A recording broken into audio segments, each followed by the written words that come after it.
ఇది కదా ఆఫర్ అంటే ఇప్పుడు ఎంత కొంటే అంత ఫ్రీ విఆర్ఆ fine silver jewellery Jubilee Hills check post Hyderabad. నమస్కారం, వెల్కమ్ టు సుమన్ టీవీ. నేను గీతాంజలి. ప్రస్తుతం మనతో పాటు భారతీ శంకరపీఠం వ్యవస్థాపకులు, ప్రముఖ ఆధ్యాత్మికవేత్త, బ్రహ్మశ్రీ అన్నవరపు తిరుపతి మూర్తి అవధాని గురువు గారు ఉన్నారు. వారితో మాట్లాడదాం. గురుగారు నమస్కారం అండి. ఓం శ్రీ మహాగణాధిపతయే నమః. గురుగారు, పాల్గొన్న మాసం మార్చి 18 సంకష్టహర చతుర్థి. అవునమ్మా.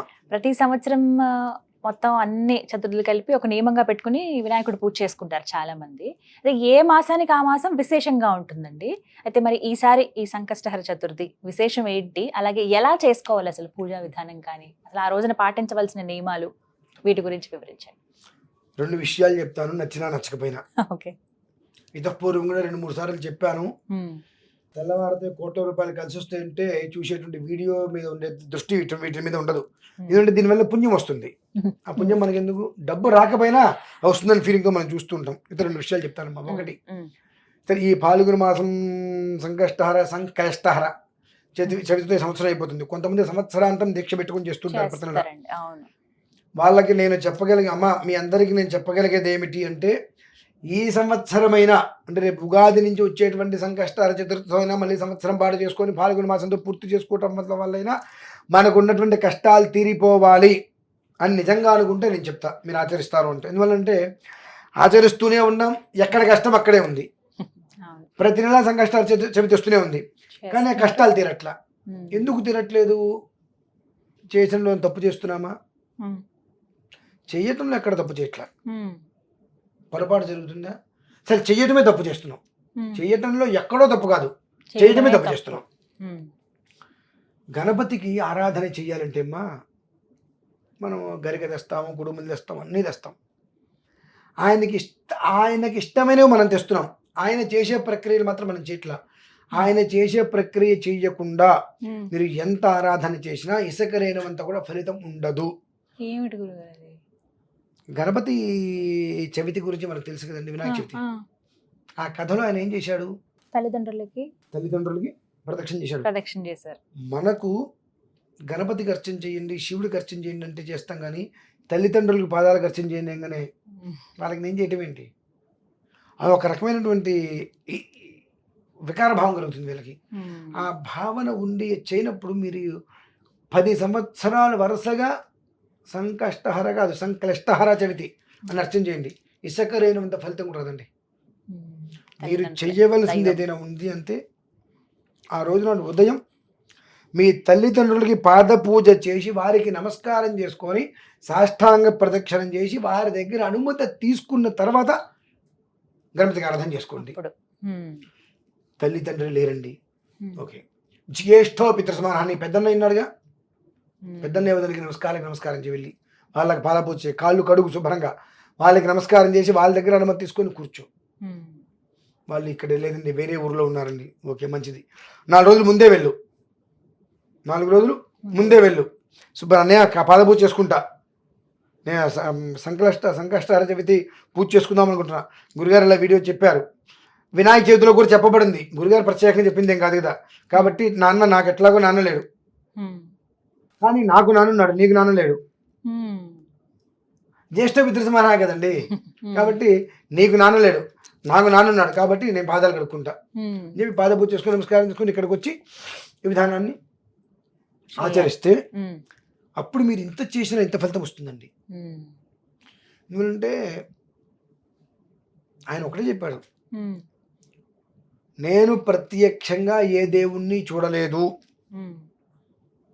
ఏ నది నాకు అవసరం లేదు, నేను ఒక చిన్న బీజంగా ఉన్నాను. అటువంటిది అంటే చిన్న బీజము అనగా విత్తనం, ఒక పిండి నుంచి కదా, సున్ని పిండి నుంచి వచ్చింది కదండి. దాని నుంచి ఒక మొక్క, దాని నుంచి ఒక గింజ వచ్చి, గింజ నుంచి పొడి, ఆ పొడి నుంచి నలుగు పెట్టి, నలుగు నుంచి ప్రాణం పోస్తే నేను వచ్చా. ఇంతవరకు కరెక్ట్. నాకు ప్రాణం పోసింది అమ్మ, కాబట్టి నాకు విష్ణుమూర్తి, రాముడు, కృష్ణుడు నాకు అవసరం, నాకు తెలియదు వాళ్ళు ఎవరో.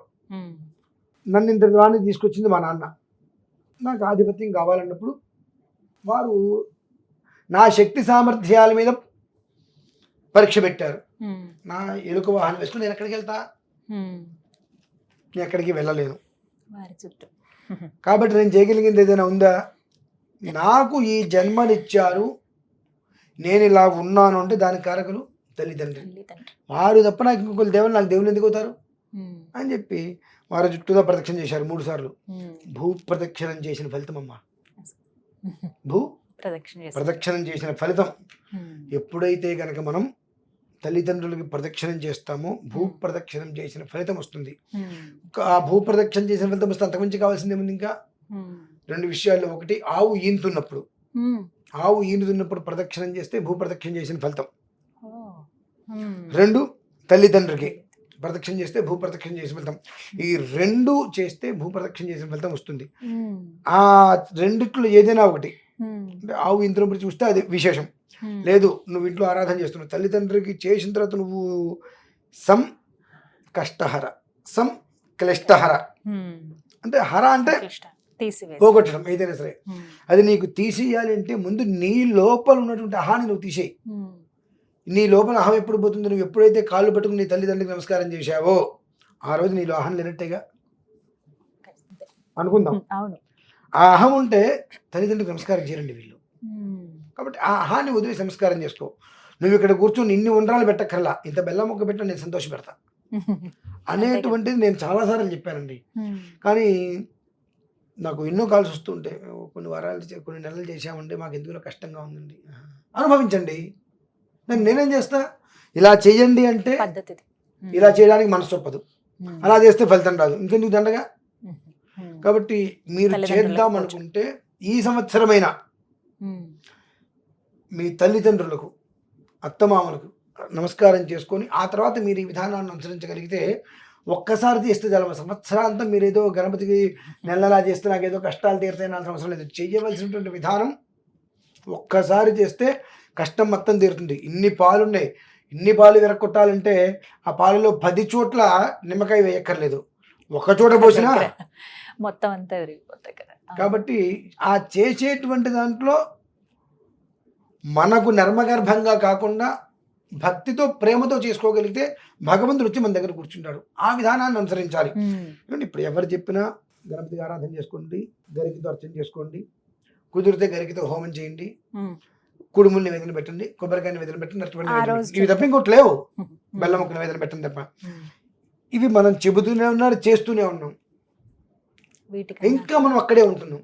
అంటే ఏదో ఒకటి తక్కువైంది, ఒకటి తక్కువైంది. ఒకటేనంటే ఇదేనండి, తల్లిదండ్రుల పూజ.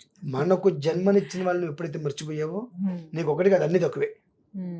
వాళ్ళని ఎప్పుడైతే నువ్వు గుర్తించావో తక్కువ అనే పదమే లేదు నీకు. ఎందుకంటే నీకు ఇనిషియల్ ఇచ్చింది, కానీ నీకు జీవితాన్ని ఇచ్చింది, నీకు పరపతి ఇచ్చింది, నీకు సంఘంలో గుర్తింపు ఇచ్చింది ఏదైనా వాళ్ళ నుంచే. మీ ఇంటి పేరేంటి, మీ నాన్నగారి పేరేంటి అని అడుగుతారు.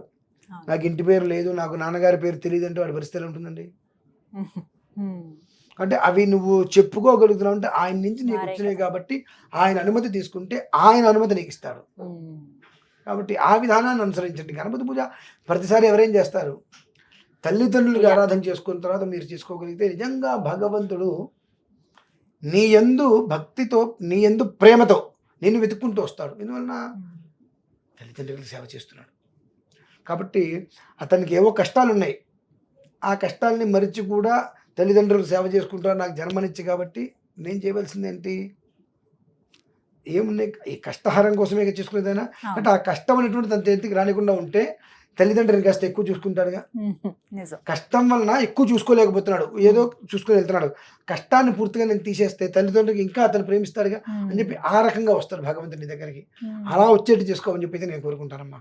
చాలా చక్కగా ఉంచారండి. ఖచ్చితంగా ఇలా పాటిస్తే గనక అద్భుతమైన ఫలితం అందుకుంటారు. ముందుగా ఇది ఒకటి అలవాటు అవుతుంది. ఖచ్చితంగా ఇలా ప్రతి నెల చేసుకోవచ్చు అంటే మన ఇష్టం. అంత ఓపిక లేని వాళ్ళు సంవత్సరానికి ఒక్కసారైనా ఇలా పాటిస్తే మంచిది. ఏం చేసుకున్నా వాళ్ళకి నమస్కారం చేసి చేసుకోవడం శ్రేయదాయకం. చక్కగా ఉంచారండి. ధన్యవాదాలు.